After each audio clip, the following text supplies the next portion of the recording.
Hello friends, কেমন আছো সবাই? আজ আমরা দেখব কিভাবে আমাদের অ্যান্ড্রয়েড ফোন দিয়ে ফ্রি এইচডি মুভিজ ডাউনলোড করতে হয়। তো প্রথম আমরা যা করব, আমাদের মোবাইলের ইউসি ব্রাউজার অ্যাপটা ওপেন করব। ইউসি ব্রাউজার,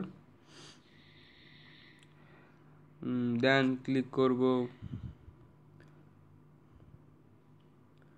দেন আমরা naturalbd.com এই ওয়েবসাইটটা ক্লিক করব। naturalbd.com, এখানে সব ধরনের এইচডি মুভিজ, বাংলা, হিন্দি, তেলেগু, তামিল, ভারতীয়, বাংলা সব ধরনের মুভি পাওয়া যায়।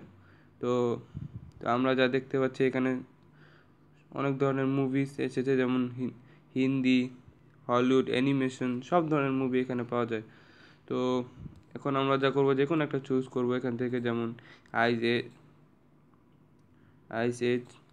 তো এখানে মুভির কিছু ডিটেলস দেওয়া থাকবে, অ্যাক্টরসের নাম, ট্রেইলার্স, আর অনেক কিছু দেওয়া থাকবে, ডিরেক্টরস কারা কারা করেছেন মুভিগুলা। তো এই যে নিচে একটা লিঙ্ক দেওয়া থাকবে লাল চিহ্ন দিয়ে, 350 MB ডাউনলোড। তো আমরা ডাউনলোড লিঙ্কটা ক্লিক করব, আর শুধু একেবারেই সিম্পল, এটা জাস্ট ডাউনলোড। তো এখন এটা ডাউনলোড হচ্ছে। তো বন্ধুরা, এইভাবেই আমরা ফ্রি এইচডি মুভিজ ডাউনলোড করতে পারি আমাদের অ্যান্ড্রয়েড ফোন দিয়ে। তো ধন্যবাদ ভিডিওটা দেখার জন্য। আর যদি পছন্দ হয়ে থাকে তাহলে লাইক করুন, শেয়ার করুন, আর অবশ্যই আমাদের চ্যানেলটা সাবস্ক্রাইব করুন। ধন্যবাদ।